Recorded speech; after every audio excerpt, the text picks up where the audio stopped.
Zach, I have phenomenal news. What's the news? I have just started a timer. Oh boy. I've What's the just timer? I've just started a timer, and that timer is set for 9 minutes. And Why is it? at the end of Why that is that? 9 minutes, we have to stop talking about whatever movie we're talking about and move on to the next one. That's a great way to do this. Yeah. All right, so I guess we have to jump right into it because we have to talk about Raiders of the Lost Ark. Yeah, we gotta talk about a great Indiana Jones movie, a bad Indiana Jones movie, a great Indiana Jones movie, a bad Indiana Jones movie, and the average of all four. I don't think Temple. I go back and forth on Temple of Doom, but we're not there yet. You're not there yet. Okay, Raiders of the Lost Ark. Raiders. I adore this movie. It's great. This movie is the reason there are other Indiana Jones films. Because I honestly think, other than maybe if you start with Last Crusade, there'd be other ones. But I'll admit, if Temple was the first one, there wouldn't be any other Indiana Jones For movies. sure. This one is so good that they were willing to give it a go a fifth time, even though I will say I don't think any of them, except for maybe Last Crusade, live up to this one. All right, so let's go through the plot real fast, okay? Yeah. I'm on Yeah. Wikipedia. In 1936, American archaeologist Indiana Jones recovers a golden idol from a booby-trapped Peruvian temple. Great scene. Rival Yeah. archaeologist Rene Belloc corners him and steals the idol. Also, the idol, also great scene. Escapes in a Yes. plane. Army intelligence. And then He is up against the main antagonistic force of the franchise that cannot be mentioned on YouTube. We have to remember that. yes, a famous far right German political party Absolutely. who also feature as the villain in several video games you may have played. Uh,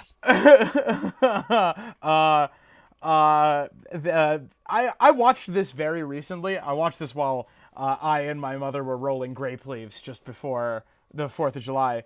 Uh, uh, and I could not stop thinking that Tanis is the name of the person from Borderlands. I didn't put that together. Tanis Egypt, and all I could think was Tanis from Borderlands. I want to commend this one for having a really tight cast. Outside of the villains and Sala and Marion and the museum guy, The museum guy.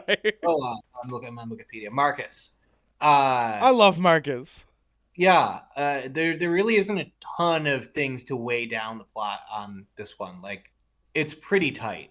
This is definitely the tightest script out of all of them. All right, Zach, I'm about to ruin Indiana Jones for somebody. Are you ready? I'm Okay. excited. Here we go.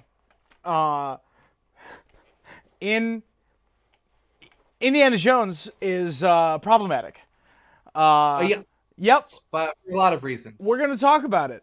And I'll still say I adore the character and I love all the movies. I just But Indiana Jones is not a flawless hero, and I that's what makes him fun and interesting, right? I just don't understand why they wrote the character this way.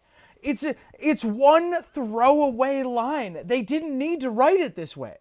Yeah, I'm aware of the exact throwaway line. Why did they do? Okay, so Marion Ravenwood is working at a bar. She is the daughter of Professor Ravenwood, who Indiana Jones has come to see. He has a MacGuffin that Indy needs, and that MacGuffin will lead them to another thing. Yes, this is pretty much how every Indiana Jones movie goes. We need this thing to find another thing to get to another thing, and that thing has godlike powers and melts your It face. is the quintessential adventure game plot. Yes. Mm. This is why my complaint with the newest one, by the way, when we get there, is going to be it'd be one hell of a video game, which also describes all of these films. This is true. All of these would make great video games. By the way, The I would last love. one more so than all the rest, but yes. uh, oh my God, no! Can you imagine the fourth one narrated by Shia LaBeouf? Oh, you know what? That'd be pretty good too. We'll come You back. know We'll what? come back. We can't do this. We can't do this. We have 3 minutes 40 seconds. Indiana Okay, Jones. I want to talk about the light puzzle he solves. That's my No, favorite. hang on. Hang on. I have Indiana Jones is problematic. I have top billing right now. Go for it. Go for it. And it is revealed that Indiana Jones and Marion had a relationship 10 years ago. Yeah. Indiana Jones is 35, and Marion is 25. And that is Yep. not okay. That is not cool. And I just don't, Zach, I don't understand why they wrote that line. Yep. Why didn't they write it 5 years ago? Or Yeah. or make Indy or make Marion 30. Yeah, or make Indy slightly younger where it's not as much of a like ew, gross, that's fucking terrible sort of thing. Why would you write it that way? Why? I Yeah. don't understand. Like it's so awful and like really so because I actually really enjoy their on-screen relationship. It's like fun and engaging and they like and respect each other except that like it's not good. It's Way more bad. compelling than any other. It's way more compelling than any other romance that he ever has because we'll talk about Temple and how Oh, useless oh hell yeah. some characters I'm are so he might excited to be. use the phrase "This is how we say goodbye in Austria." And there, yes. And the other one is even more problematic for different reasons. Yeah. Uh, there's a now Marion like kind of redeems like the like when she is an adult like they have in the later two movies like pretty like good relationship. In this one too, it's like really good chemistry between the actors. It is one line that they could have just easily written out, but that means it's easy to ignore that one line if you just go la la la la when you know what's coming up. Extremely true. This is the way that I feel about Reanimator. Man, Reanimator is is 119 minutes, excellent minutes in a 120-minute movie. Yes, correct. Zach, you got a minute and 20 seconds to do your bit on the puzzle and then move on. The one of the puzzles to like I forget what part it is. I didn't rewatch this one because I only just saw the newest movie. But he's using like a bunch of things to like shine a light. I think it's a staff of Ra or something. Yeah. Uh, and it's a really good visually like interesting scene where he doesn't talk all that much and you're glued to the screen the entire time. That is good filmmaking. When Yeah. nobody's saying anything, characters aren't in a fight, but you are glued to the scene because a character is doing something interesting. I love that shit. That is amazing. It is some of my favorite scenes in movies and television are scenes like that. And I could rewatch that scene anytime and have a blast. Like I could watch that scene dozens of times. It's Yes. amazing. It's incredible. Uh, I also want to call attention to the standoff scene where Indiana Jones like that they're on their way. The people who have the Ark of the Covenant are on their way to the place where they like are gonna open it, and Indiana Jones stands there with an RPG on his shoulder, and he says, "I'm gonna blow it up," and then Belloc says, "No, you're not. We both know you're not. You want to see it opened just as much as I do." And he stands aside and says, "Go ahead." And Indy puts the gun down. It's incredible. It is, yeah, it is incredible. They had a really good idea of how to write all the characters and how they'd react to the plot, which is something that they got worse at in later films. And uh, there's just so many good scenes. I do have one complaint Yeah, about this movie, just one. which is just one. Besides the one you mentioned, one that we haven't Okay. uh, and that is it's an iconic scene at the end when they push the ark away into the like massive like warehouse never to be seen again. That's still one of the most important artifacts in human history. Just don't open it. Just have a sign that says "Don't open Faithful Mount." Like It, put that shit in a museum where it belongs. it belongs in a museum. It does belong in a museum. He's correct. So do you. Like, look, so do you. Like, look, you shouldn't eat a mummy, but you can still display a mummy with a sign that says "Do not eat." Don't dead open inside. I say this because in Victorian England they did eat a mummy, but don't do that. Just that don't do that. Just put the mummy on display and don't eat it. Zach, you're describing like a very common Tuesday for me. I don't understand how one can be expected to look at a 3,300-year-old artifact and not touch it. I don't understand. This is you are unfair in your expectations. I don't know. I'm with the guy who says top men. That's fair. I guess it'd be like, oh, there was I don't know what museum that. Let's say they put it in the Smithsonian in D.C. They'd be like, oh, somebody's face got melted in the Smithsonian again today. Oh, crazy. You think they'd learn, right? Zach, our time is up. Rating out of 10 for Indiana Jones and the Last Crusade, and the Raiders of the Lost Ark. I haven't rewatched in a while, but it's probably either an 8.5 or a 9. It's like up there. It's an I'm incredible. I agree. I've downgraded it to an 8 for reasons discussed above, but that movie is so much fun. It is. Like, man, the cold open is so good. It's just a great movie. Like, we didn't even talk about the music, but we don't have time. Well, the good news is John Williams did the music for all of them, and what we're going to say in any movie is going to be the same, which is that it's incredible. All of them, all 5 have incredible. Yeah, this is very true. Zach, I'm resetting our timer. 8 minutes boy. for Indiana Jones and the Temple of Doom. I'm gonna go through the plot real quick. You ready? Go for it. In 1935, American archaeologist Indiana Jones survives a murder attempt from Shanghai crime boss Lao Che, who hired him to retrieve the remains of Narachi, something like that. I apologize to no specific group of viewers, just all of them, just everybody. This is the one with Willie Scott and Short Round.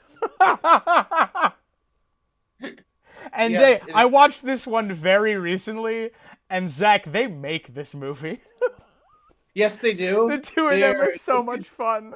They should not be on this adventure. It's like a dark, horrible, miserable adventure that he's on. This is like story-wise and like the supernatural elements he's messing with. This is probably the darkest Indiana Jones movie. Absolutely. And the other one features him fighting a far-right party that was popular in Germany in the 1930s and 40s. Like, that should be as dark as it gets, and they're like, no, this is a cult that sacrifices children. Well, humans, but they also, like, enslave children. Jones is attacked by an assassin who manages to kill him. He discovers a series of secret tunnels under the palace and explores them with Willie and Short Round. There, they discover cultists conducting human sacrifice. The cult, which possesses 3 Sankara stones, is revealed to have abducted the children of Mayapur and using them to find the remaining stones. They try to retrieve the stone. They're captured. Drinks a potion which puts him into a trance-like state and makes him prepare Willie for sacrifice. Short Round is put to work in the tunnels, but he escapes and interrupts the sacrifice by freeing Jones from his trance, who rescues Willie in turn.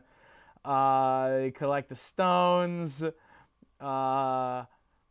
cross a rope bridge. They cause a number of cultists to fall into the crocodile-infested waters. They climb up the broken bridge. Jones invokes the name of Shiva, causing the stones to burn through his satchel.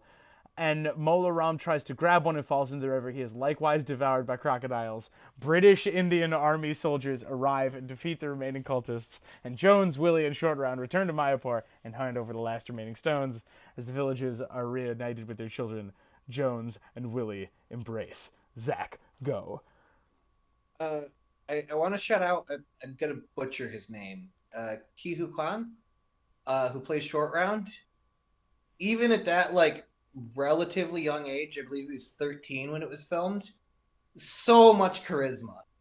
My dude is incredible. He legitimately carries the movie. I love him so much. He's also in The Goonies. He plays Data in The Goonies. Yeah, and now he's back to acting after he stopped for a very long time because he was in Everything Everywhere All at Once. Which I did not see. Did you see that? I've not seen it yet. I've been told that I should watch it and just didn't get around to it. He came back for another movie in like 2021, and then he's just like, wow, I'm getting roles that aren't like horrifying stereotypes now. This is pretty cool. He choreographed fight sequences for X-Men, the original. Interesting. Wow. I didn't know that he did fight choreography. pretty cool. Uh, so what I there's definitely scenes in this movie that have aged poorly, and they're very much longer than the one that aged poorly in the first one. Absolutely correct. They're hard to look past in this one. That Yeah, I think is why this one of the reasons why this movie is so maligned.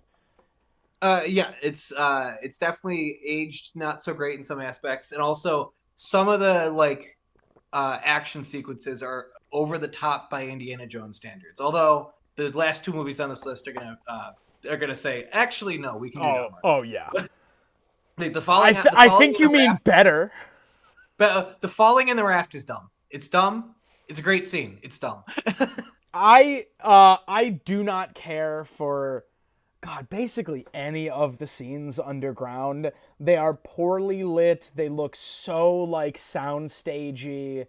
A lot I of them are done with miniatures, especially the cart stuff. Although the cart stuff is my favorite underground part. the cart chase is amazing. Yeah. But like this movie has no like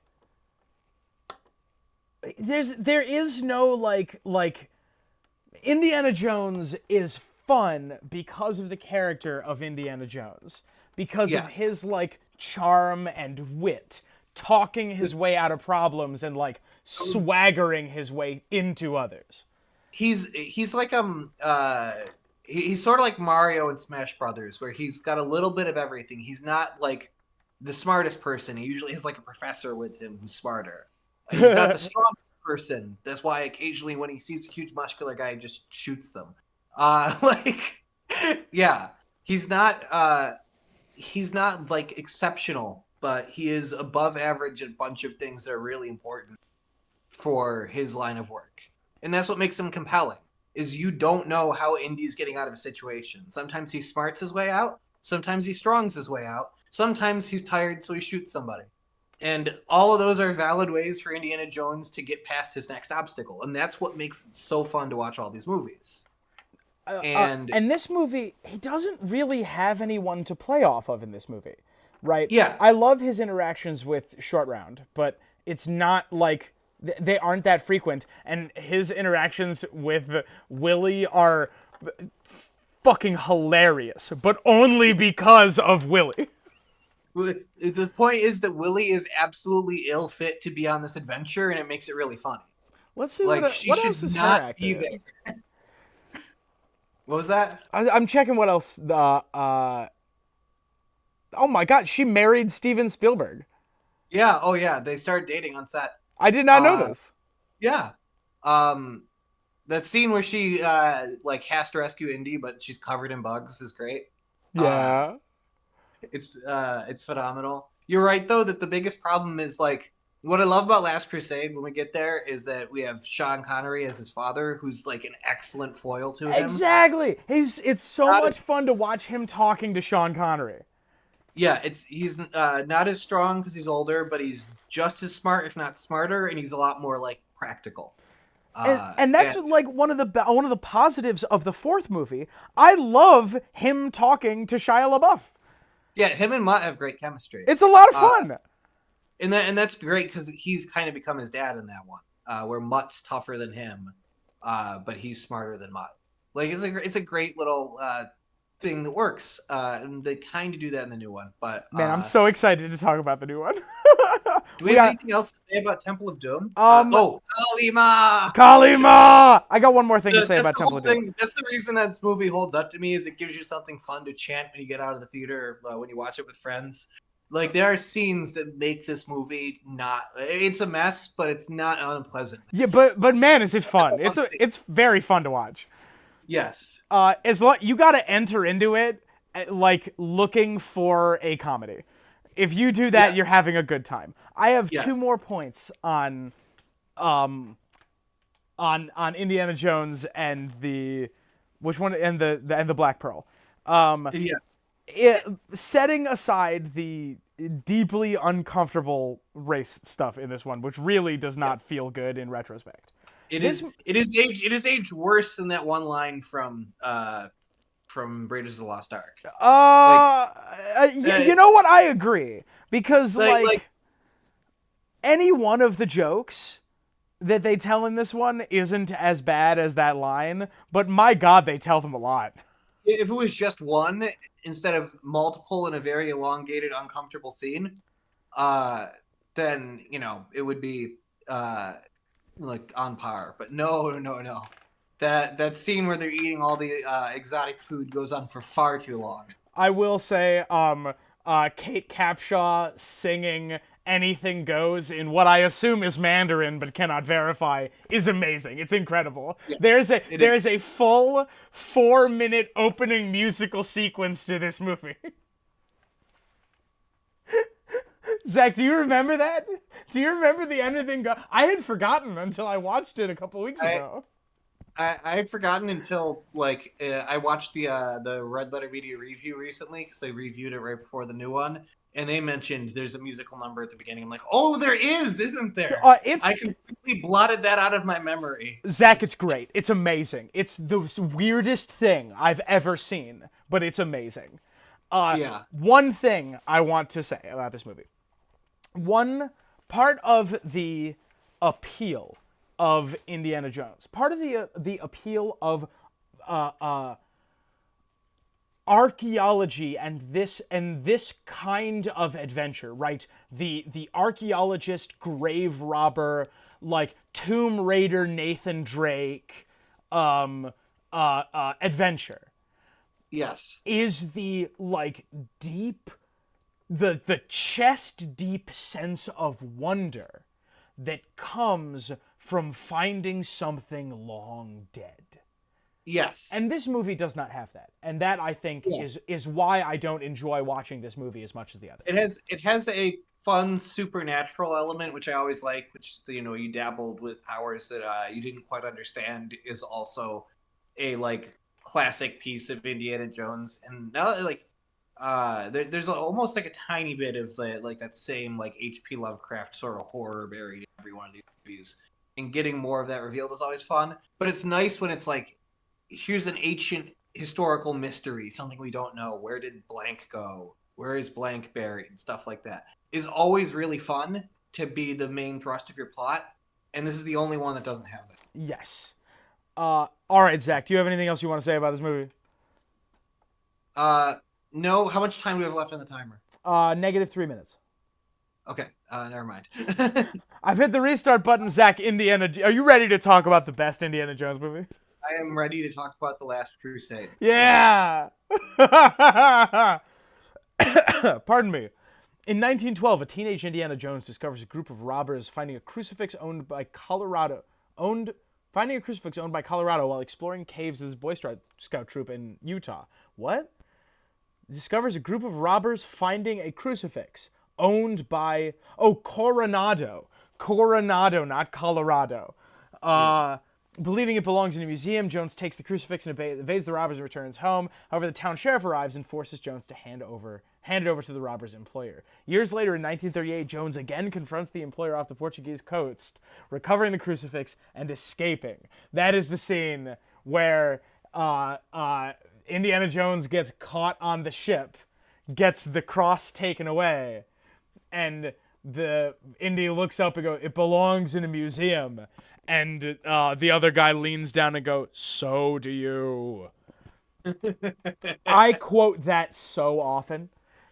So whenever I see old Harrison Ford playing Indiana Jones, I think of that. It belongs in a museum. So do you. I say, "So do you," whenever anyone like says anything to me that could be responded in that turn of phrase.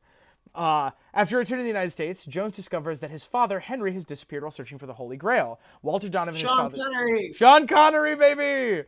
So Indy is now looking for the Grail. He receives a package containing his father's diary, which includes his research on the Grail, and he travels to Venice alongside Marcus Brody to meet Henry's associate, Elsa Schneider.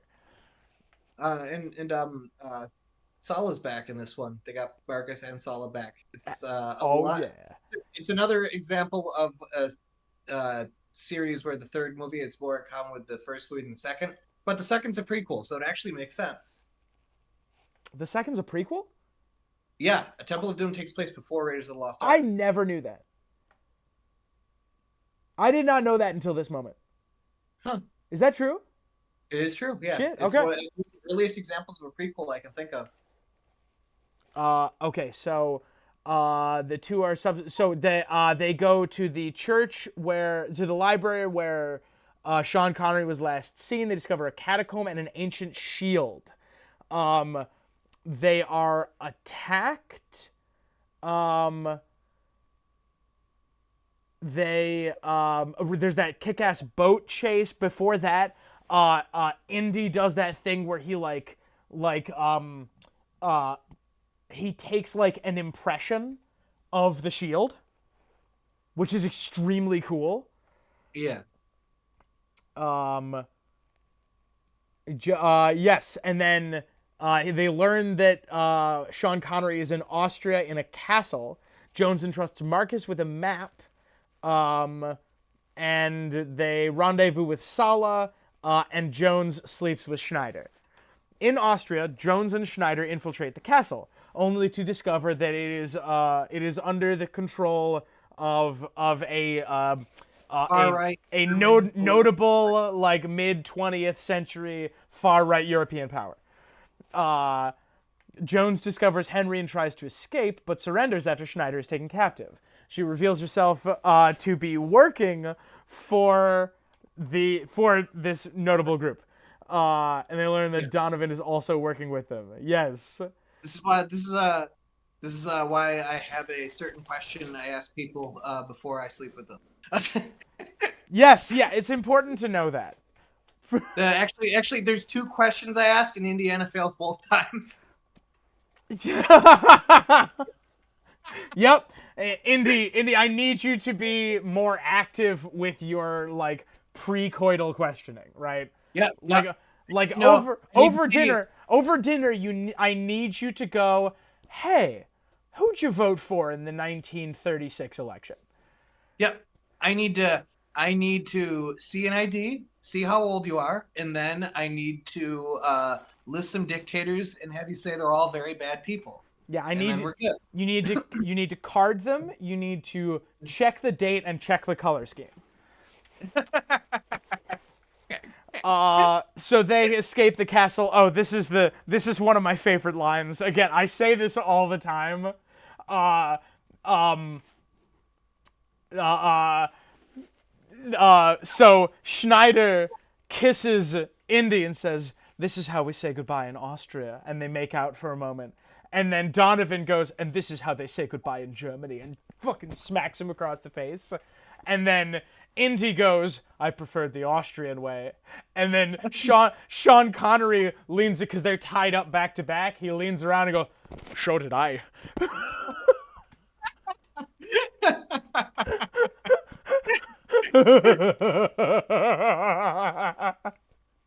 This movie's great. It is great. So the two of them escape in this wonderful like slapstick fashion. By the way, you forget when you don't watch them for a while how slapstick these movies are. Sure. Do you remember in the first one the scene where Indy fights that like big brawny guy and he gets like hit by the plane? Yeah, it's Yeah, great. that scene is so funny. Yeah, it is. And there's a lot of joy to be had in them fighting on the tank in this one. Yes, absolutely. Um, and then they get a plane. They get into they get onto a zeppelin, but they flee in a plane out the zeppelin. And Sean Connery shoots the plane, and he's like, "I'm so sorry, Sean. They got us." I love this movie. It's so good. I'm probably gonna rewatch it after we're done recording. Oh, To be it's honest. please. It's such a great film. Attacked by the Order, Henry takes advantage of the distraction, tries to rescue Marcus, but is captured. Attacks the thing. Yes, yes, yes. They proceed to the temple containing the Grail. And this, like 25 or 30 minutes of screen time, is the best in the series. Yeah. It is amazing. It is the three. Sean Connery is dying. And Indy understands that the only way for him to save his dad's life is to find the Grail, which is in this cave, find the Holy Grail, which gives its user eternal life. He has to bring it out, Except when we find out it doesn't. and But he has to bring it out and hand it over to people who really should not have it. Yep. And he goes through these three trials to get there. And it's Um, incredible. It's so good. This whole like it's tense. The fantasy elements are so wonderfully and tastefully done. And then you get to the scene with the Grails, and it is probably one of the greatest scenes Spielberg has ever filmed in a man whose career is making really good movies. Before we get to those, I want to talk about game design. This Please. this scene is a masterclass in puzzle design. Three puzzles. The first is like speak the name of God, and Indy has to hop on the rocks with the Hebrew characters that spell out Jehovah. Um, then the next one is the leap of faith. Indy has to step out onto a functionally invisible platform. Uh, that is low enough that he can't touch it and invisible so he can't see it. He has to just step out into a chasm. Yeah. And then tell us about the last one. The last one's finding the actual Grail, right? Absolutely, the room Yeah. full of grails with the ancient knight. Who is a great character. He's there just to like add some extra like context and spookiness to it, and Yeah. he knocked it out of the park on both My accounts. dude is functionally set dressing in the same way that Hannibal Lecter is functionally set dressing, and he makes the conclusion of the movie. Yes. Uh, and the Donovan, the German, he like confidently picks up a cup, and he says, "It is this cup." And he drinks, and he dies a horrible Dorian Gray death. Yes. And then Indiana Jones again, in a line that I quote all the time. Like when I open my like cabinet and it's full of my mug collection, right? I have a whole bunch of weird mugs. And I look in and I grab a mug. Arbitrarily, I grab the one with the big ceramic corgi on the side. I grab it, I lift it down, and I go, "The cup of a carpenter." I do that all the time. I love this movie. It's so good. It's such a good film. I like there's only so many ways I can say like just every scene is great. But every scene is great. They Oh, they really knocked it out of the park with like getting all the right characters who are compelling, fun around each other, uh elevate scenes by being in them together, and then they just had like the ability to shoot some really cool, really great scene ideas. And that one is the best one, and it's the climax of the movie, which is exactly what you want to do. You want your best scene to be the one where everybody's glued to their seats like right at give the end, right before you get to the falling action. give me the diary, Dr. Jones. You really don't think he'd be stupid enough to bring it with you, do you? You didn't. You didn't. You didn't, did you? You didn't, Junior. It's so good. It's so It's great. amazing. Sean Connery's best role? Question mark. Yeah, yeah, absolutely. I like him as Bond, but there's other Bonds I like better. Uh, Specifically Daniel Craig. But man, oh man, like nobody else is Indiana Jones Senior to me. It could Yeah. only ever be Sean Connery. As a matter of fact, I would make the argument that Sean Connery is the best Henry Jones. Yeah, I can go with that. I can agree with that one. So did I. Uh, Zach, we are 3.5 minutes overtime. Excellent, excellent. Let's do Crystal Skull. Indiana Jones and the Kingdom of the Crystal Skull, which came out in 2008. I did think it was more recent than that. No, I remember it coming out and going to see it with my dad and my brother, I believe. All right. Uh, and it is underwhelming, I guess is how I describe it. There's stuff I like. Uh, Kate Blanchett is I had to look it up. Her name is Irina Spalko. I Yeah. can only remember the Mr. Plinkett joke where her name is Ivana Spankoff. No. No. Uh, All right. All right. uh, You ready? I'm gonna give us the plot synopsis. yes. In 1957, Soviet agents led by Irina Spalko kidnap American archaeologist Indiana Jones and his partner George Mac McHale. They infiltrate Hangar 51 in Nevada and use Jones to locate an alien corpse from the Roswell incident. See, I don't have a problem with this in principle.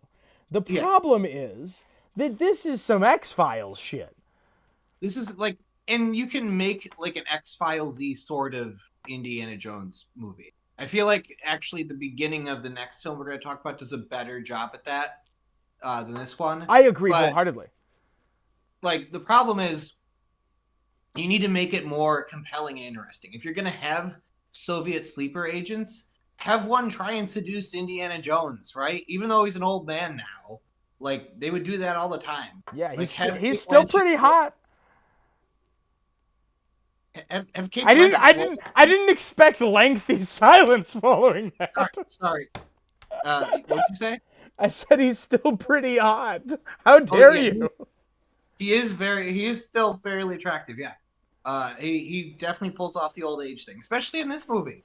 But like if you're gonna have a whole like undercover Soviet plot, which I dig, by the way, I like that idea of like KBG agents infiltrating America, looking for some weird ancient artifact they think is going to win the Cold War. Although it is kind of insane that they're going to try and like brainwash everybody to believe in Soviet ideology based on using a mind control device from an alien skull. That is kind of Look, ridiculous. it's a weird plot. It's a very weird plot, and also they do the most. They have like such a weird esoteric plot, and they always choose the most boring option for what to do with it, which Yeah. is kind of a bummer. Okay. Because there's scenes I adore in this movie. Uh, Like this one, which is the next in the like the atomic bomb test. no, How dare you? I nuking the fridge loved is a it. little too ridiculous for I me. I loved it, especially after seeing how slapstick the first one is. I'm like, yeah, I buy it. Yeah, you buy the premise, you buy the bit, and it's a lead-lined refrigerator. Whatever. He's dead. He's dead, but he's also dead like 6 times in the first movie. Oh, God, I was counting the amount of times he died in the most recent one. My dude landed in a pile full of asps. He's dead. Yeah. So the scene I really like is the early stuff with Mutt. Like the chase scene through the protest, which we'll have to talk about because there's another one inexplicably in the fifth one, is Correct. fun. The scene where he's like talking to him in the diner and Mutt's like stealing somebody else's drink and Indy's putting it back. So good. Like all that stuff of just them messing around in the 1950s is fun, even if it's not super Indiana Jonesy. It's just really good to see those two characters interact. Yes. And They're right. They're just good, fun characters in the same way that Sean Connery and Harrison Ford were good, fun characters. yeah, I gotta watch them argue over who's paying for breakfast. Like it's they're just compelling in the same room together. Um, okay, so we have. I want to take a moment to talk about uh, uh, prop design. Yes, The crystal skulls look awesome. they do. They look Oh, incredible. Like the design elements of this, other than the like kind of atrocious CGI like machine that plows through all the trees, is great. There's one notable example of it sucking, and it's a huge part of the movie, unfortunately. But like all the alien stuff looks really cool. I gotta yeah. give him props. There's one notable piece of bad CGI, and weirdly, it's not the snake rope. Yeah, yes, weird. Okay. This is the one that I have watched least recently. I think I only saw this movie in theaters. I rewatched it. I think at a certain point just to like see if it aged a little better. It's not as bad as I remember it being, but this was a step down. Like when your ending of the series previously was Last Crusade, you need a really good reason to make another movie, Oh right? yeah, it needs to be a Like very good movie, and this is a cool script for a different franchise. this is a cool script for something Indiana Jones inspired. and like a different character in a slightly better like telling of the story. Like I get wanting to bring Marion back because it's a good way to have Mutt there, and it's a good way to have like some people who give Indy some like depth to his character. But like if there was just a young Indiana Jones esque character in this, he could have had like a romance with somebody and found out they're a Soviet sleeper agent. Like that'd be cool.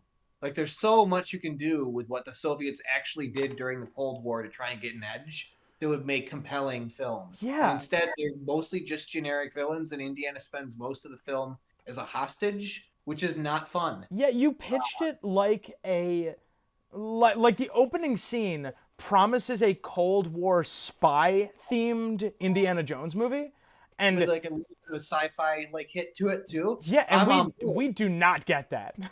No, we get them being hostages for most of the movie, and then we get a sort of traditional Indiana Jones style like fight as if they're at open war with each other in the jungle. Which I mean, at that point, it's just people in the jungle. They can be openly hostile, but that made a lot more sense when he's in an active war zone like he is in the other ones, or at the very least, like close to it. It's either like World War II or about to be. Yeah. Uh, this, on the other hand, like if you're gonna have like a covert Soviet plot, do some like cool spy shit, right? Yeah, let's do some spy shit. Why do we A have little bit of James why do we Bond have in my spies and we're Indiana not doing Jones. any spy shit? Yeah, throw a little bit of James Bond in my Indiana Jones. Functionally, I watch the movies for the same reason, just a little more history in my Indiana Jones. I love the history element of it, but it's because it's a cool dude who can outsmart and outfight his enemies, and I want to see what he does next. Yeah. And unfortunately, he doesn't really do a lot of outsmarting or outfighting in this movie. No, like, and every character, like, and he does more than most, and most of the characters are useless. His friend, I'm forgetting his name, is useless the entire time and could have been cut out of the movie. And he's only there to constantly betray people, and anybody's stupid to trust him after the first time it happens to them. And it happens to everybody at least once. Uh, and Marianne is there because they needed somebody to drive a car. How dare you say something so controversial and yet It's so correct. That I do. Marion, after saying he's your son, does nothing useful for the rest of the movie, Yep. and she's Marion, the favorite Indiana Jones like leading lady out of all of them. Yeah, she's All of them. Marion Ravenwood, fantastic character, fantastic actor, who does exactly nothing for the In entire this movie. she's wasted in this movie. It's Her terrible. her role in the movie is to give Indiana Jones a plausible reason to have a kid. Yep. Even though we know from his behavior that he could just have a kid otherwise. Yeah, I was shocked when the girl walks in. When With what's a her nitty name? bitty waist. Wombat. When Wombat walks in the next one we're going to talk about, Yeah. that said, "Oh, I'm this person's daughter and not yours, Henry," I'm because I'm shocked Indiana Jones only has one kid that he's aware of. I'm this person's daughter. Oh, when did I sleep with them? Yeah, exactly. Right, it's like some real. He does give off some real Quagmire energy sometimes. Yes. Uh, I want to call out one more thing on this movie before we Go move for it. on. That the ending couple of scenes are awesome. Yep, I love Kate Blanchett getting her mind fucking melted by aliens. It's over the Yeah. top. It's ridiculous. I know some people probably hate an ancient temple turning into a UFO and flying away. No, I'm on board for that shit. That's crazy and Yep. ridiculous, and it's really visually interesting. And in a better movie, it would have been an incredible climax. Yeah. But because it was not really, it just sort of happens is the problem. If they had set up better, like there's like aliens who can like resurrect themselves with like some sort of energy we don't understand, and they might have a UFO. That would have been such an earned and amazing scene. The thing that works about the ending of uh the like three Indiana Jones movies people broadly like from the 80s is that they earn all their endings for better or for worse. I Uh, say for worse for the Temple of Doom. one of my biggest problem with this movie, other than the fact that Indy as a character is kind of boring and Marion as a character is kind of boring, Uh-huh. um, my biggest problem is, as you know, I'm fond of saying, you buy the premise, you buy the bit, and Yeah. like, the Indiana Jones like subsists on conspiracy theories, right? Yeah, Uh, or conspiracy adjacent, right? Like exactly, right, you like. have to believe, like in religion, to believe the Ark of the Covenant melts your faces, and like you then have to believe that like religion is powerful enough to smite you down where you stand, and that people are trying to find it and use it for like nefarious purposes, and that gets straight into like conspiracy level talk. Oh yeah, for sure. Like We're there off the bat.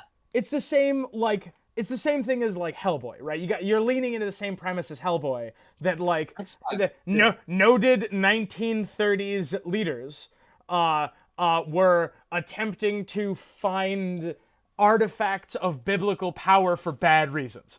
Yeah, Is yeah. that a safe summary that YouTube won't get mad at me for?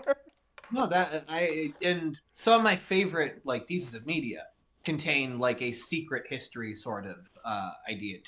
I love Helsing, the anime, which is about weaponized vampires and werewolves throughout history, and like there are remnants of a vampire experiment done by a far right regime in Germany during the 1930s and 40s, and they're the main antagonists. And you know what?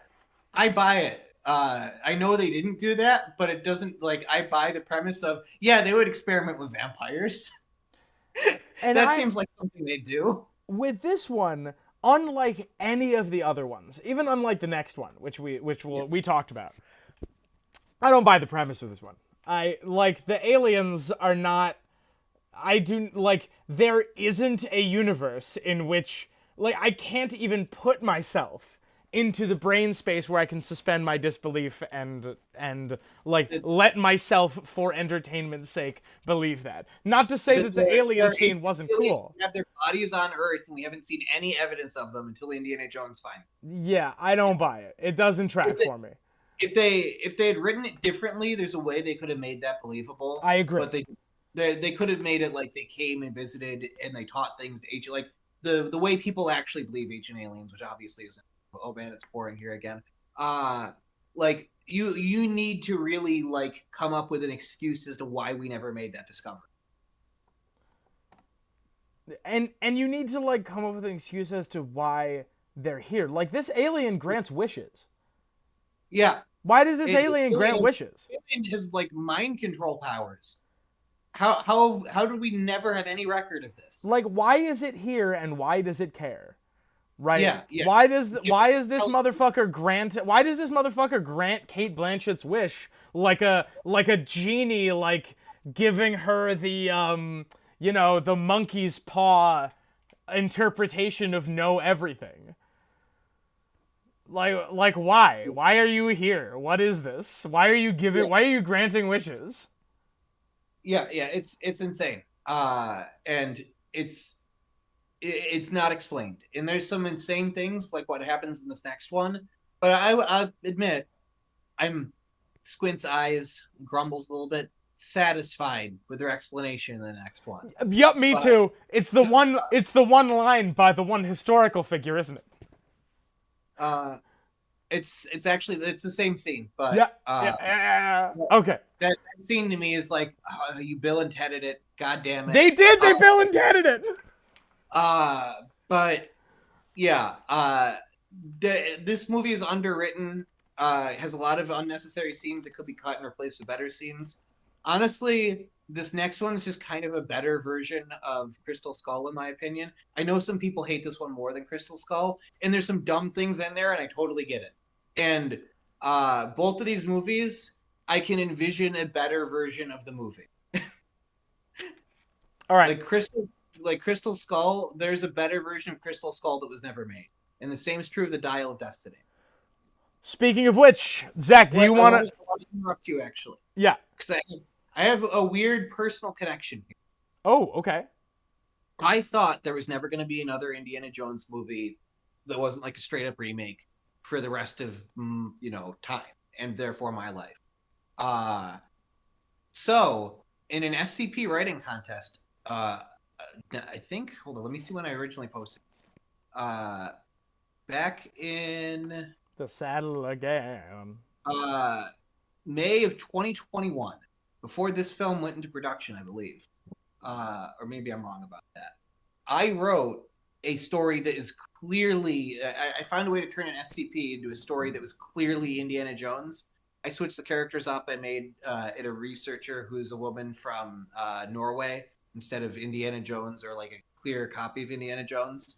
But I came up with a plot that I thought would be a really fun homage to Indiana Jones.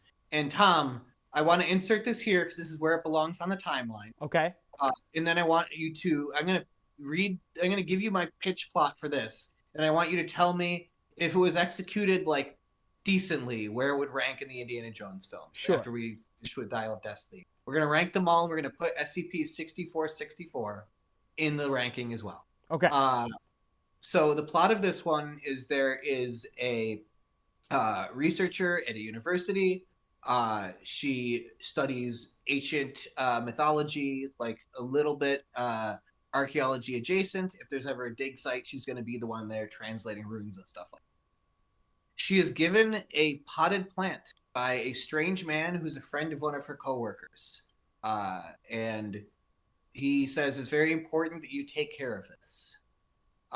She doesn't quite understand, but it's a really unique plant and it has like weird bioluminescent properties. The leaves glow multiple different colors, and she can't seem to take it out of the pot no matter how hard she tries. It seems to be really like rooted in there. And then she keeps studying it, and then she gets an unwelcome visit as people start to realize she has a weird plant from a German officer affiliated with the leading political party. Okay. Who says, "Hey, I think you know what you have. I think I know what you have. This is the Yggdrasil. It's very small, which is curious, but you have the World Tree, and I will give you a lot of money if you let me take it back to Germany." And she said, "No, I was supposed to entrust this, and I'm not sure if it's the Yggdrasil either." And she kind of thinks it is at this point, but she really just doesn't want to give it to this guy. And he laughs and says, "I'm going to have it one way or another. I gave you the easy way out. We're going to like get it." And then she carries on researching. She translates an ancient poem that seems to make reference to a tree like this on an island, and she starts to like guess what island it could be. When next chapter in her diary, air raid sirens are going off, and there's an invasion happening from Germany, and she realizes, I need to get out of here. So she's from Sweden originally, so she goes back and visits her family in Sweden. And then after that, she thinks she's safe.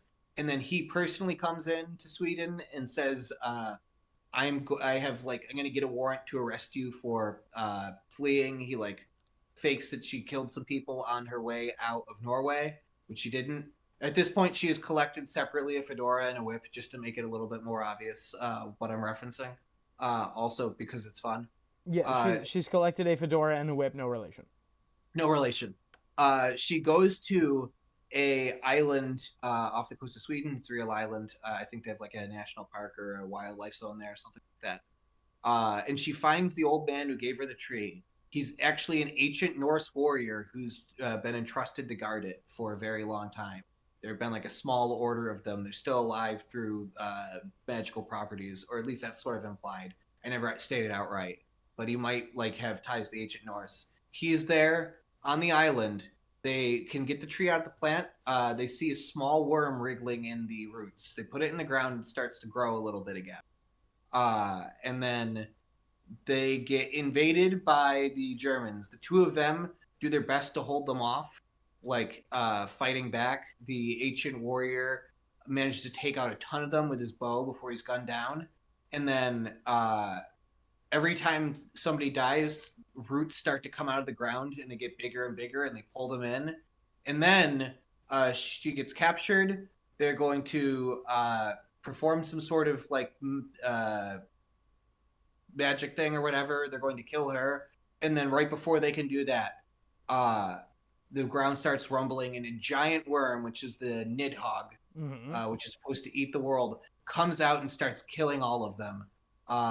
And then eventually, after most of them are consumed, roots pull it back down. The plant is able to be put in a pot again, and she gets away, having been like the only one to survive the whole incident. That's my pitch for an Indiana Jones movie. Imagine that with a big budget. It's kind of ridiculous, but that's my pitch.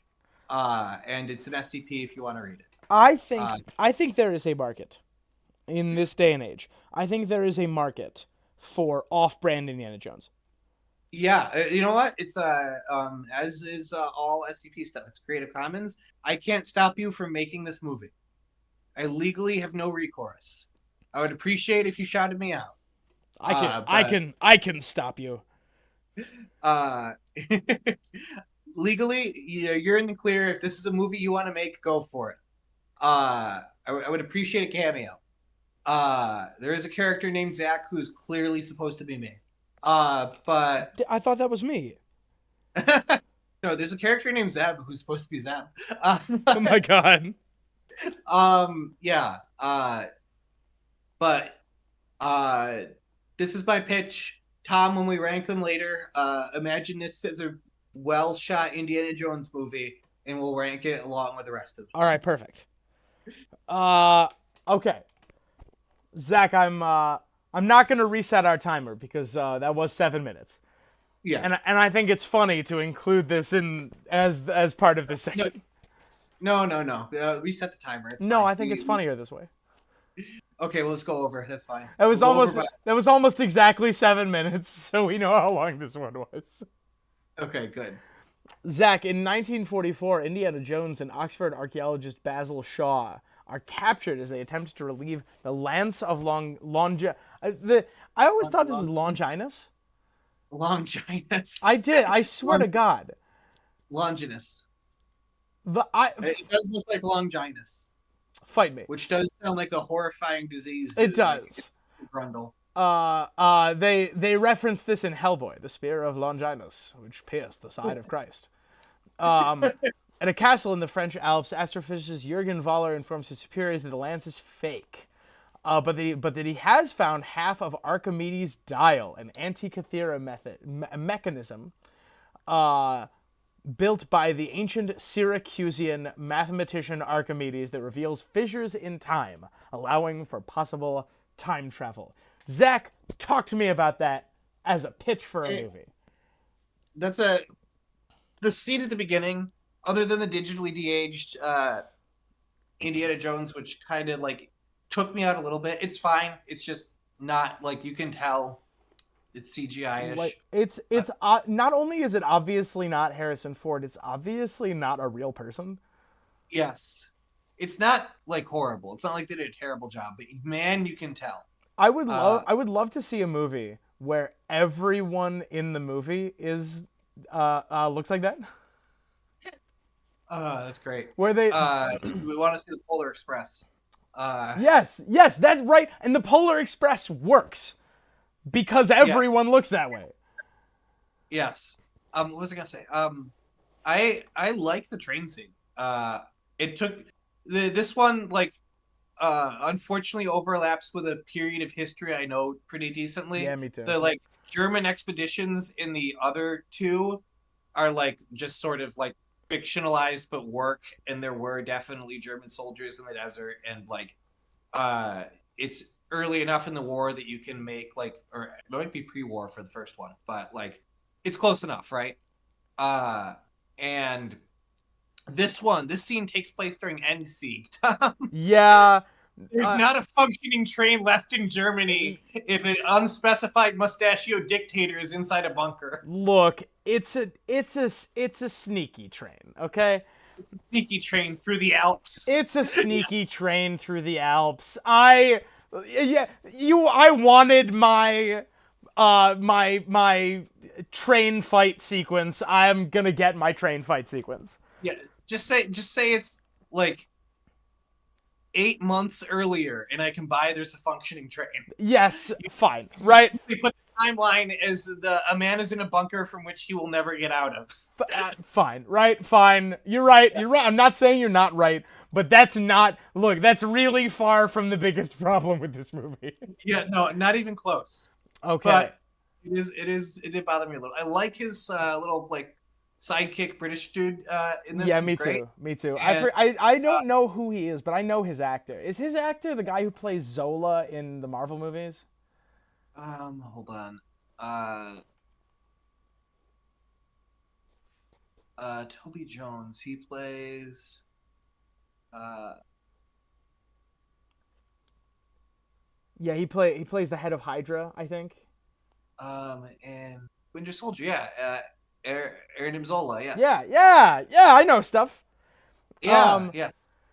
Okay, so Jones escapes onto a train filled with looted antiquities, frees Basil, obtains the dial piece, and the two leave from the train just before the Allied forces derail it. And you know what? Like the biggest problem I had with this opening sequence was the CGI, and Yeah. like in Whole all scene of where the he's scenes. executed and the bomb goes through the floor. I was having fun. Yeah, that was great. In all of the scenes where Indiana Jones was like in action, where he was like doing stuff, like he jumped on top of the train and turned around and like took Basil's hand, right? He was like rolling around on the floor trying to get the noose off his head so he doesn't like crash through after the bomb falls in. Yeah. He looked great. It was only when he was like sitting still staring at camera one that it was a problem. So I don't know why they just didn't like change that shot framing a little bit so it didn't look quite so awful. You could have done it in like homage to the first movie where you don't really show his face for a lot of the opening sequence. Yeah. Exactly. But it's fine, right? I don't really have a problem. It didn't like it looked bad. Don't get me wrong, but I didn't really have a problem with it. We fast forward. It's 1969. An elderly Jones is now living in New York City. He's retires from Hunter College. Marion has left him and recently filed for divorce. It is revealed later that their son Mutt died in the Vietnam War, leaving Jones depressed, withdrawn, and alienated.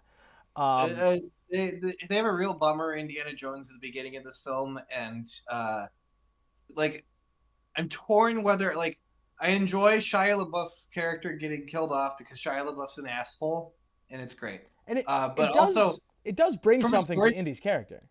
it does. But from a story perspective, like I am getting tired of like this actor said or did problematic things, so the character has to die a horrible death. Like the character could be fine, but I mean that add, is a like it add does. some it does give one good line where uh where Wombat Helena says, "What would you do if you had a time machine?" He's like, "I'd tell my son not to enlist." That was a good exchange. I like that. And the like I don't know how best to phrase this. I'm going to use the phrase acknowledged hypocrisy that Indy presents, where he says, I would tell him not to enlist. And Wombat says something like, "Did he enlist like for duty?" And he's like, "No, he enlisted to piss me off." Yeah. And that's such a great line, and the heartache on his face. Like this is one of the few times in this movie where Harrison Ford like really acts. It's a great line, and it makes me wonder what this movie's about. Yeah. These old gods movies all over the place. It's a mess. Yeah. What is this movie about? Oh, because Indy is old and sad and boring, right? He bores his students. Which I used to unironically fantasize. I used to sit in my classes imagining Harrison Ford teaching me. I used to imagine Harrison Ford at the head of my history classes in middle school and high school. And it hurt my heart to see him having lost his zeal for these things. Yeah. And he doesn't regain that zeal. Yeah. So why did he lose his zeal? Yeah. Yeah. Indiana Jones has problems and none of them ever get solved. Yeah. Yes. Actually, the worst part is they tease what would have been the perfect ending and then don't do it. Yes, I agree. We'll get there though. Well, we'll get there. Yeah. I I love this. want to complain. he's easily teaching what has to be either a 200 or 300 level class, and people aren't like trying to be engaged with it. Like it's one thing if he's kind of boring his students, but like, goddamn, if you're learning something like that deep on ancient Greek history, you're a history major. You're there because you want to be there. Now hold the Like, do the phone. goddamn reading. Now hold the phone. It is also the day of the moon landing. That's true. And I can understand that everyone is not paying attention. What I That's can't fair. understand is that Indiana Jones, like they wheel in a CRT TV, and Explain. uh, uh, they wheel in a CRT TV and they broadcast. My mom told me about this day, right? They Yeah. broadcast the moon landing everywhere in the United States simultaneously on every single channel. There was nothing else you could watch. And Indiana Jones like kind of rolls his eyes. And I'm like, "Bro, you saw Aliens like 6 years ago. What the hell?" Yeah, you know there's good reason to be out there.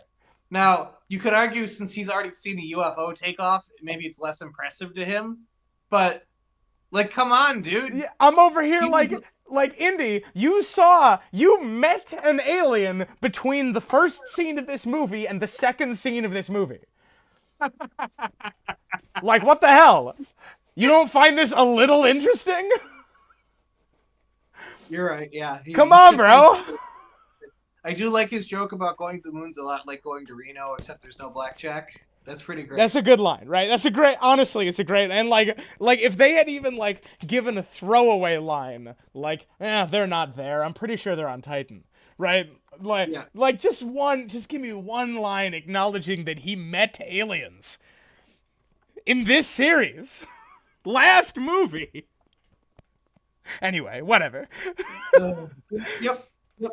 They really don't mention the whole adventure he went on with Mont and Marion, even though they're like a part of his story in this movie.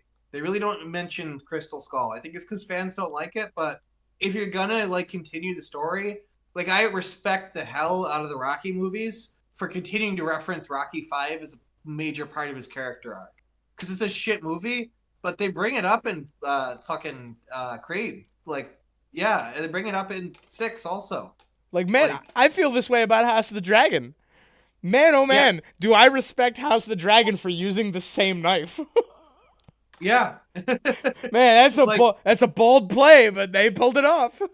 yeah, like at the end of the day, like if you have bad stuff baked into your franchise, you can like either try and do like a reboot, like full on, or you can just accept that it's going to be there and try and find something interesting to do with it. And I respect when they do. All right. That's not even the biggest problem with this movie. No, we're not close. The biggest problem for me is actually the same thing as the fourth movie. That Indiana Jones is not fun on screen. No. In Right. fact, the character who is fun on screen is Helena. She's great. Yeah. I love this character. And like there's like for some reason there's this terrible manufactured conflict between her and Indy when instead they could be like Helena, and this is another thing I'm like, what is this movie about? Helena is self-declares that she is in it for the money. And like that is another interesting like theme that this movie could take that it never explores. Yeah. It either belongs to a museum or she could sell it. And you know what? I would still watch I'm in this for the money, but like occasionally she like stumbles on something like way too powerful or far too interesting or something like that, and she has a moral dilemma. That could still be its own interesting film series. Absolutely. I can disagree with the moral like decision making of a character and still like watching that character, right? And like she could make an argument like, there's in Egypt there's like probably 20,000 mummies we haven't discovered yet. So what if one of them ends up with a private collector? Yeah. And I sold 6 of them and then got the rest of them into a museum. Those 6 of them paid for my mortgage. Yep. But not only did they pay for my mortgage, this child who I have drive and fly me everywhere, despite the fact he has no license, also has his college paid for. who is extremely fun, by the way. I love this He is a child. great character. He reminds me of Dustin from Stranger Things. Oh yeah, a little bit. I love him. The first scene we see with him in it, is he has this like cardboard flight panel in front of him where he is like practicing how to fly an airplane, which becomes relevant later. Yep, it's great. But I then, like how he's told how to swim and has to do it later. Like he has more of a character arc than anybody else in this movie somehow. oh my god, I forgot that he said he can't swim. And then he says you just got to do this and that, and like you got to rise in something else. And then he swims through a pitch black tunnel and straight murders a man. Yeah, he murders the muscle, which is a bummer because I was waiting for an elderly Indiana Jones to fight the muscle. Yeah, me too. Every I time was, he would like turn around and like try to shoulder through, the guy would just not move. yeah, I was waiting for that fight scene. Okay, so that same scene where that kid, this is one is fresh in my mind, so I'm not really referencing. We're skipping the whole scene with Antonio Banderas. Hang on. We're not skipping that. We're not there yet. Hang on. Yeah. Come back with me. The scene with the kid. This is perhaps my least favorite scene in the movie. The first scene with the kid with the auction, Yeah. where Wombat is holding the auction, auctioning off half of the Antikythera. And I am fully on. I'm excited. I'm like, okay, Indiana Jones, is in his 70s now. He can no longer fight, but he can talk. So he's gonna stroll in here. He's gonna get a suit like he did in the second movie, stroll in here and get a seat at the auction table. And Wombat is going to be auctioning, and he is going to slowly reveal information about her to these dangerous individuals while sitting with a grin on his face at this auction table. I was so ready. Oh, Zach, that would have been a great scene that they didn't film. that's a great scene from some other movie. Yep. Zach, what did they do? Instead, he walks in and starts loudly complaining and tries to pull her and the thing away, which Yeah. he's not strong enough to do because he's a 70-year-old, 80-year-old man. Yeah. And I was so ready for her to be like, all right, 60,000. All right, do we hear 65? 65, do I hear 70? And like Indiana Jones, like in the corner, like flicks his head up and in his gruff Harrison Ford voice goes, what do you think of 75? And like she turns and he turns and she turns, like he's sitting in the corner and he's at the auction table, and like a tense scene where he is at the auction table and like and they are trying to outmaneuver each other while keeping up faces in public is something that they did not do in this movie. Yep. Yeah, there's a lot of cool scenes they declined to do in this movie. I have a cool scene that they did do. Which is? The street chase through the Apollo 11 ticker tape parade. Yeah, that was fun. I was on board with it, right? Indiana Jones and the horse. Yeah, it was a little ridiculous to see what he was at Hunter College. I think that's in New York. Because he takes the subway and it's all labeled streets. Yeah, that was the ticker tape parade that happened on whenever it was May something 1969 when the Apollo 11 astronauts came back down and Buzz Aldrin, Neil Armstrong, and the other guy are all they're all Collins that way. They're all sitting in the back of the convertible and like he turns and they turn and they made eyes at each other, and my mom and I saw this in theaters together. We both turned to each other, we freaked out a little bit. I was like, wow, that looks a lot like Neil Armstrong. That's great. Yeah. Yes. I need to show a scene of him riding a horse through the subway to Jackson, as he is a subway expert. He's out of town right now, otherwise I would have taken him to see the movie with me. But actually I might go again. It is mid as this movie is, it's fun to talk about. It's so fun to talk about. And not in the same way as Star Wars 9 is fun to talk about. Star Wars fun is fun to get angry about. This movie is actually a very fun movie, and I had a great time watching it. It's so close to being a really good movie, and it never quite gets there. Yeah, I said on the phone yesterday that this is I'm looking, this is a 154-minute movie. And the first 15 minutes and the last 30 minutes are like 9.5 out of 10, which is enough to bring the whole movie up to a passing grade. I have some problems with the ending, but none that I can't look past. It was an excellent movie. I would have bought the whole thing. The problem is it's not. All The right. problem is that everybody kind of needs to be an idiot for the villain to get to the point he is at the end of the movie. Oh, we haven't Uh, even talked about Mads Mikkelsen yet. Matt Mickelson, who I adore, he's great, plays a combination of three real life people who I don't think names will get this demonetized. So I can mention them. Okay.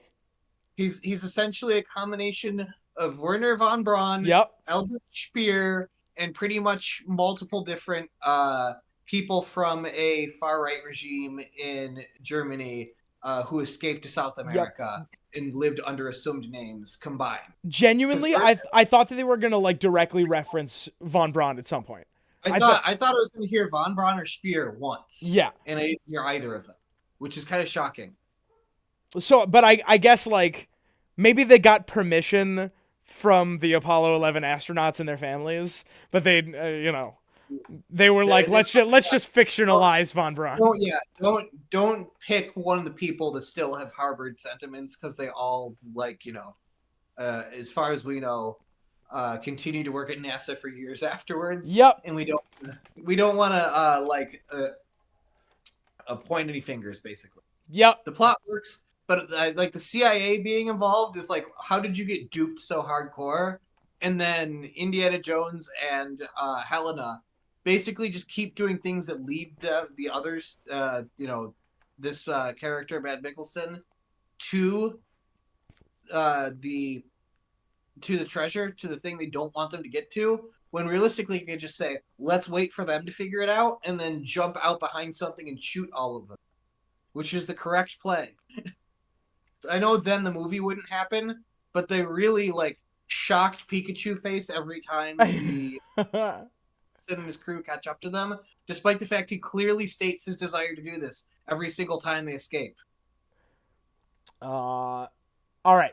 Now let's talk about Antonio Banderas, who could have been cut out from the movie. I'm glad Antonio Banderas got to play that character because he had a lot of fun. That scene is useless. They could have just been captured that entire time. I know it would be him being a hostage again, but it really drags the middle when he's constantly escaping, goes to do thing. Oh no, Mad Mickelson caught up to me and captured me and killed a bunch of people. Oh, I escaped again. Oh no, Mad Mickelson caught up to me again and captured people I care about and killed people. And oh, I escaped again. And, it happens 4 times. Yeah. And there's never an almost capture, which would make it kind of compelling. It's always a successful capture. Yeah, it's the same thing over and over again. He's captured. They come up with a way to quickly escape. They escape and they're captured again.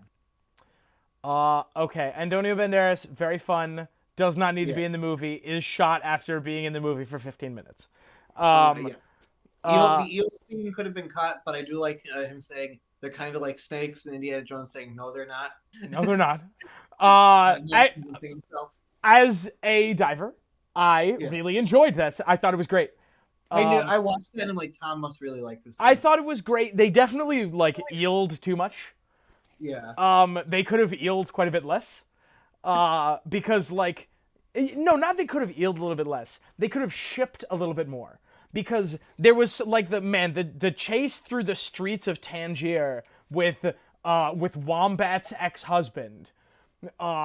They could have cut that entire scene and given us a little bit more of exploring the sunken Roman galley. Yes, which is just cool. It's just a cool idea. I would watch people explore a sunken Roman galley as a documentary. Yeah. That would be compelling because it's real. But, if you're going to put some history in your movie, relish in it. Yeah. History nerds love that shit. Right, in the third movie. I know it's your idea of what a Roman galley sunken underwater would look like, but I want to see what your idea of a Roman galley sunken underwater looks like. Right. I wanted to, that's why I'm here. You sold me on the history. The fact there's cool action scenes are a bonus. I'm not here for Vespa car chases through Tangier while the ex-husband of the uninteresting secondary lead chases you. That's not why I'm here. I like her as a character, but her having a like ex-husband or something is super irrelevant to the context. I like her in the story. Yeah, Like entirely unnecessary. if she's the main character and that person's deeply tied to the plot, go for it. Unfortunately, this is not her movie, and it has nothing to do with the story of Mads Mikkelsen, who wants to travel back in time so he can assassinate an evil mustachioed leader from the 1930s, and we didn't get any of that, which is fine. What we got was also interesting. Yes, but it would be cool if we got a whole discussion about that instead of like 2 seconds. Did they get you with that bait and switch? By the way, we're talking about the good part of the movie now. I was so compelled. Me too. Right. He said we are going back to 1939. So we're going back to 1939, and I found he was not going back to kill the right. This is a meme. Everyone knows this meme. Going back in time to kill this particular person. I'll shoot Eleanor Roosevelt out the window. You know how it is.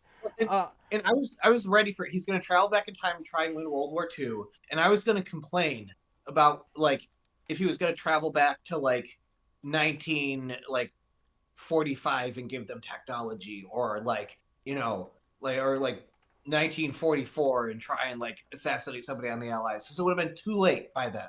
They were already gonna lose, and they couldn't build the weapons we have today quick enough to not lose, even if we went back to early 1944. It'd still be very, very unlikely. But he's going back to 1939, and he's going to give them a brand new government that is going to change things. So I was sold. Yeah. I was sold with that bait and switch. That being said, I'm happy with what we got on the other side. And it is this scene, right? The scene on the plane is when it became Indiana Jones again. Yes. Where the kid runs. They have Mads Mikkelsen has put the Antikythera together. He has fixed the MacGuffin and knows now where he needs to fly to travel back in time to 1939. And in the pouring rain, he and his team of very white, very blonde people have they have suited up in, let's use the turn of phrase, period attire. And they're dressed up as stormtroopers, but they're not aware of Star Wars. They're dressed up as stormtroopers, no relation. Yes. They're dressed up as stormtroopers, but it's 1969, not 1979. Yes. They rock onto this plane, and in the pouring rain, they begin to go. They have established exactly where they need to fly. And the kid, who we established earlier, has been doing, quote, pilot training, unquote, jumps into this, like, one-seater pilot plane and follows them. And follows them in this beautiful, like, and they did not sci-fi it up. They really didn't. They went as, like leave it to the imagination as they possibly could. They find a time rift in a thunderstorm. And they sail through it, and it is like interstellar beautiful. I was losing my damn mind. They sail through this thunder. They get through, and the kid gets through. And as they're flying through, Indy says, wait a minute. Continental drift. He didn't account for continental drift. Archimedes couldn't have known. Yeah. And like, this is clever Indy. Right, clever Indy still. This is the only clever Indy line we get in this entire movie, and I was so here for it. And Indy's right; they didn't account for that. The problem is they also didn't account for the planet doesn't revolve on an exact perfect circle, revolve around some exact perfect circle, and also the galaxy and universe itself is moving. So I was like, oh, they're gonna end up in space. Yeah. Scientifically in my brain, I'm like, they're going to end up in space nowhere near the sun.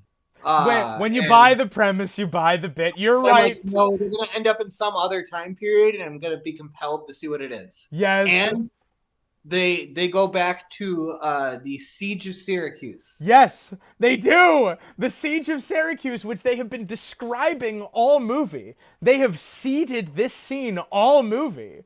They go back to the Siege of dang Syracuse. Uh, at the moment when Archimedes is building this tablet. Yes. And they sail over an active Roman a platoon of ships, an active Roman a Roman war fleet sieging Syracuse, and they fly in, they land. It's so good. I know Archimedes died the same year as this battle. I don't know if he died before or after, but whatever. It doesn't matter. Yup, right, whatever. They land.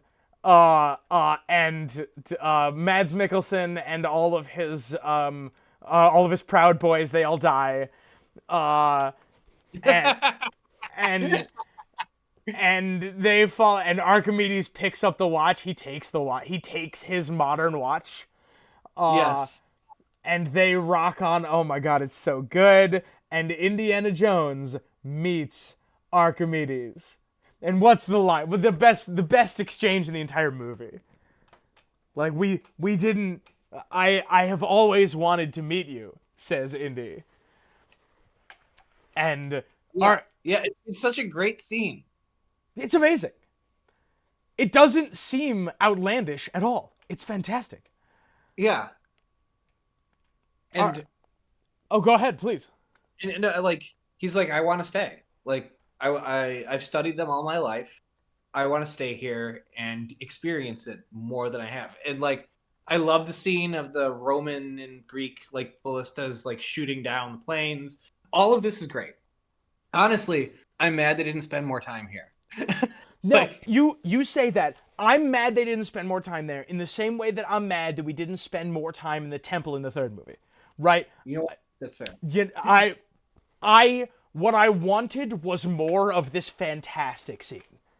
And you're supposed to leave him wanting more. Exactly. Oh, it's perfect. I have been thinking about it since I saw it. It's a very good scene.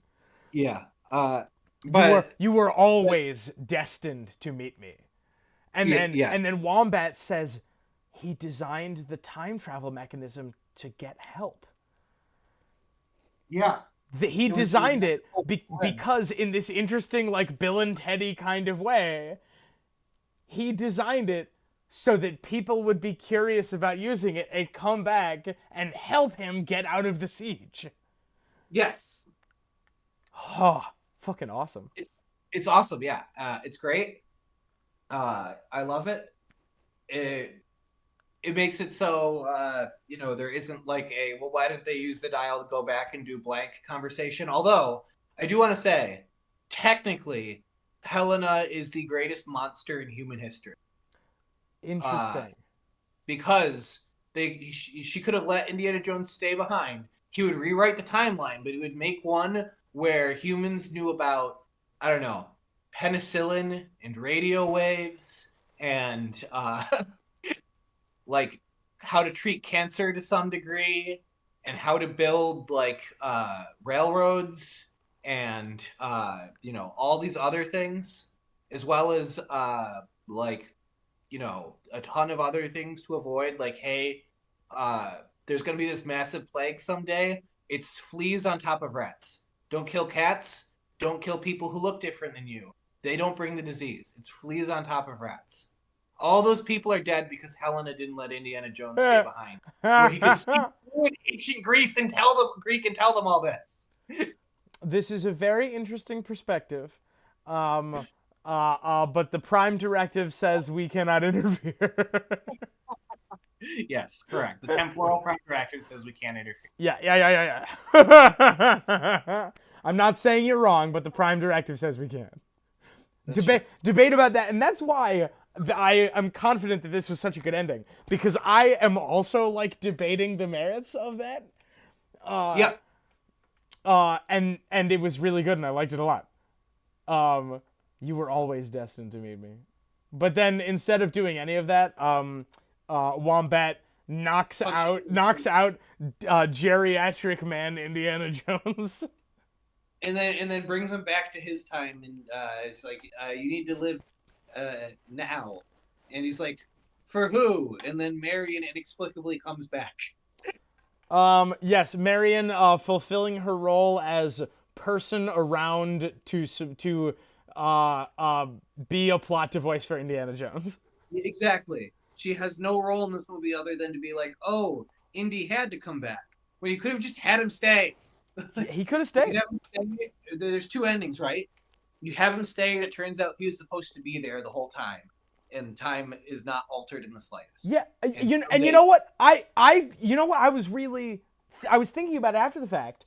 I bet that there's a version of this script where the figure inside Archimedes' tomb has like a tattered, mostly crumbled to dust leather hat. yeah, exactly. Why can't he could have stayed? He could have stayed.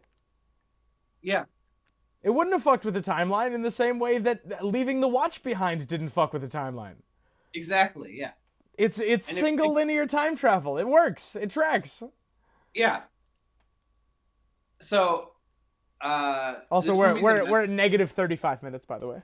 excellent. We were always going to be a negative 35 minutes in this movie. Yeah, Uh, I made a time machine so that you would come back and make me negative 35 minutes into this movie. I don't have too much more to say other than it's a mess. It's an interesting mess. This movie bombed at the box office, so I don't know if we're getting a sixth one. Also, like, geez, everybody involved from the originals is so old. Like, I don't know if they can practically do another one. But I do want to say, if there's a sixth Indiana Jones, regrettably, I'll probably go watch it. Yeah, me too. This was a good Um, one. let's rank all of the Indiana Jones and also my discount Indiana Jones story. Oh, sure. Oh, I opened the first one with ratings, but we just dropped it, I suppose. Um, Yeah. the what is the best one? Last Crusade. It's Last All Crusade. all day. It is as damn close to a perfect movie as I have ever seen. It's amazing. Yeah. What is the second best one? Raiders of the Lost Ark. Absolutely. It has some problems, but most of those problems exist in retrospect. Yeah. Now, And like as if you don't think about that aspect of the movie, it's fine. yeah. Now it's tricky to say what's next because I think it's Temple of Doom, but I could understand an argument to the contrary. But I think You think number 3 is Temple of Doom? That's interesting. yeah, I think number three is Temple of Doom. I think out of all the things listed, Temple of Doom, like short round carries it for me, right? Like I'm having fun most of the time, even if it's a like dark, ugly mess. Now, is this in terms of quality or fun watching? To me, they're synonymous. If a movie is fun to watch, with the exception of like funny bad movies, even then I still enjoy them. Like I don't like I think this doesn't hurt the prestige of Indiana Jones too much. It's not like on par with those other two, but like, am I having fun watching it the whole time? Yeah.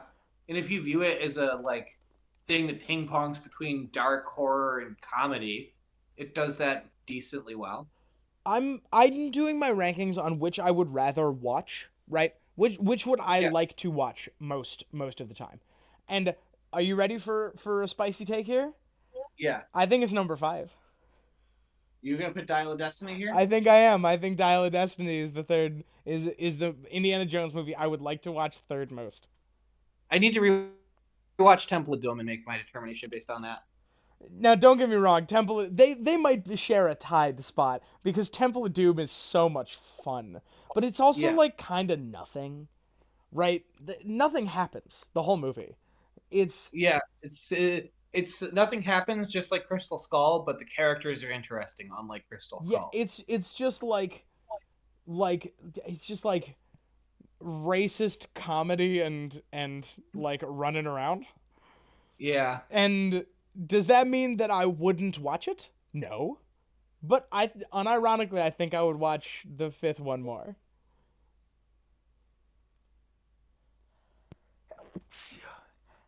All right. Pardon me. So my number 4 is for sure Temple of Doom. My number 4 is probably Dial of Destiny. So this is the like split we have. Ew. I would rather watch Dial of Destiny than I think I would rather watch Crystal Skull most of the time. Although in my head, I don't know where my big budget version of my SCP ranks, but I'll definitely put it above Crystal Skull. Definitely. I am going to put your big budget right here. Okay, Right. excellent. My the fictional universe where somebody has adapted to film one of my SCP articles. That movie would be better than King Crystal Skull. Yes. Because most movies are better than The Kingdom of the Crystal Skull. Yes. And then in my number 6 spot is Indiana Jones and the Fate of Atlantis. Oh yeah.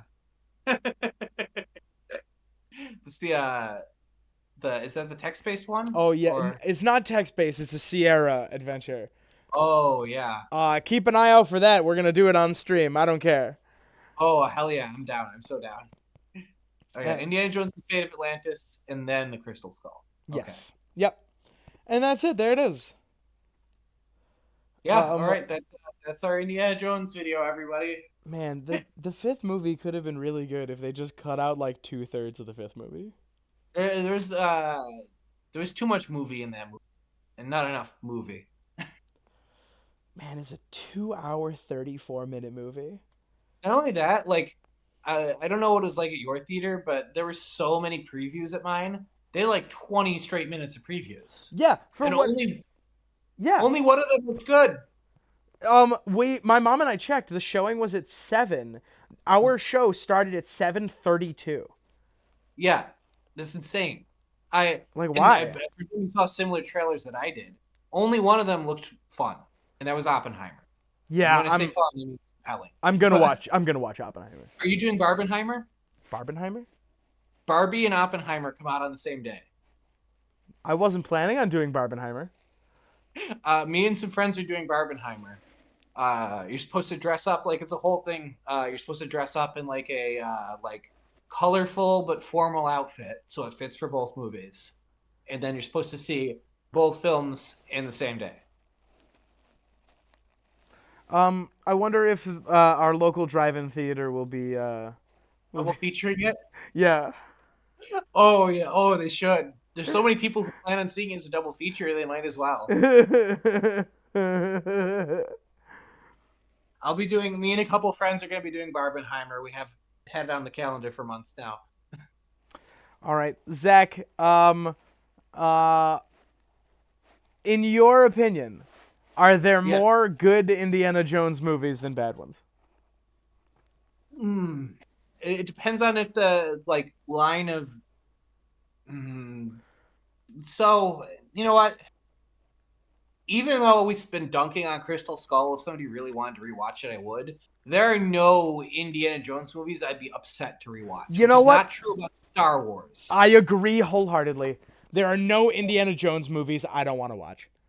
And if somebody told me I enjoy blank Indiana Jones movie, I would get where they're coming from. Because there are still scenes and things I enjoy in Crystal Skull and Dial of Destiny that I can understand why somebody else could look past what I couldn't. Right. And see the other cool things that are in there. In the same way that, like, I'm sure that someone's favorite X-Men movie is X-Men 3: The Last Stand. Right. I'm sure that someone's because they watched it at the right time in their life, someone's favorite Indiana Jones movie is Indiana Jones and the Crystal Skull. Yeah. And you know what? If your reason for liking The Last Stand is because of that one scene where he says, "I'm the Juggernaut, bitch." Yeah. Like, I get it. It's a good scene. that was my favorite scene from Indiana Jones and the Last Crusade. when Sean Connery leans into the camera.